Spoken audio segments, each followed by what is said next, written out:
అందరికీ నమస్కారం. నా పేరు రవీంద్ర బాబు, అడ్వకేట్. ఇప్పుడు మనం భారత రాజ్యాంగాన్ని ఎవరు రచించారో తెలుసుకుందాం. మనం ఎవరినైనా భారత రాజ్యాంగాన్ని ఎవరు రచించారు అని అడిగితే ఏం చెప్తారో అందరికీ తెలుసు. ఎక్కువ మంది డాక్టర్ బాబాసాహెబ్ అంబేద్కర్ గారి పేరు చెప్తారు. అందరికీ ఆ విషయం తెలిసిందే. ఇంకొంతమంది లా చదువుకున్న వాళ్ళు ఎవరైనా ఉంటే కాన్స్టిట్యూషనల్ అసెంబ్లీ యొక్క అడ్వైజర్ అయినటువంటి తొలి డ్రాఫ్ట్ ఇచ్చినటువంటి బెనగల్ నరసింహరావు గారి పేరు చెప్తారు. ఇంకొంతమందిని అడిగితే 7 మంది సభ్యులు గల డ్రాఫ్టింగ్ కమిటీ చేసిందని చెప్తారు. ఇంకొంతమందిని అడిగితే 299 సభ్యులు గల రాజ్యాంగ సభ చేసిందని చెప్తారు. ఎవరేం చెప్పినా అవన్నీ మనం పట్టించుకోవట్లేదు. ఇప్పుడు రాజ్యాంగం ప్రకారం రాజ్యాంగం రాసింది ఎవరు, అది రాజ్యాంగంలోనే ఉంది. ఆ రాజ్యాంగాన్ని ఎవరు రాశారని, ఇంకా బయట ఎవరు రాశారు ఏమిటి అవన్నీ పక్కన పెడితే రాజ్యాంగంలో ఉన్నది ఎవరు, మీకు ఎవరికైనా తెలుసుంటే కింద కామెంట్ బాక్స్లో తెలియచేయండి. ఇలా అంటే మనం ఇప్పుడు పరిశీలిద్దాము.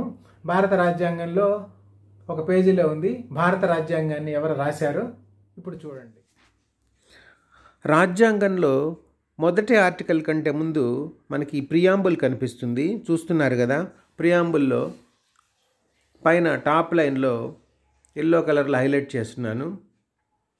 We the people of India. We the people of India అంటే భారత ప్రజలమైన మేము అంటూ కిందకు వస్తుంది. తర్వాత కింద గమనిస్తే ఎల్లో కలర్లో హైలైట్ చేసిన పార్ట్ చూడండి. Do hereby adopt, enact and give to ourselves this constitution. Do hereby adopt, enact and give to ourselves this constitution అని ఉంది. తర్వాత ఇప్పుడు తెలుగులో ఏముందో ట్రాన్స్లేషన్ వర్షన్ మనం గమనిద్దాము. పైన హైలైట్ చేసిన ఎల్లో పార్ట్ చూడండి. భారత సంవిధానము అంటే ఇండియన్ కాన్స్టిట్యూషన్. ప్రస్తావన అంటే ప్రియాంబుల్. భారతదేశ ప్రజలమగు మేము. We the people of India. భారతదేశ ప్రజలమగు మేము. మళ్ళీ కిందకి చివరిగా హైలైట్ చేసిన ఎల్లో పార్ట్ చూడండి. ఈ సంవిధానమును అంగీకరించి అధిశాసనము చేసి మాకు మేము ఇచ్చుకున్న వారమైతిమి.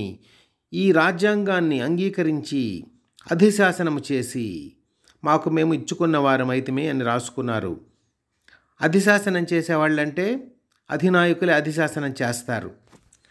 దీని అర్థము భారతదేశ అధినాయకులమగు భారతదేశ ప్రజలమైన మేము ఈ రాజ్యాంగాన్ని రాసుకున్నాము అని అర్థం. అంటే రాజ్యాంగం ప్రకారం రాజ్యాంగం రాసింది భారతదేశ ప్రజలమైన మనమే, కానీ వేరే ఎవరో కాదు. సో ఈ రాజ్యాంగం మనదే. చూశారు కదా రాజ్యాంగం ఎవరు రాశారు. We the people of India has written this constitution. So రాజ్యాంగం మనది కాదు, అది ఎవరి కోసం రాసింది అనే ఒక దుష్ప్రచారం ఉంది. అది మనందరి కోసం, భారత ప్రజలందరి కోసం రాసుకున్నది. సో భారత రాజ్యాంగాన్ని ఓన్ చేసుకోండి.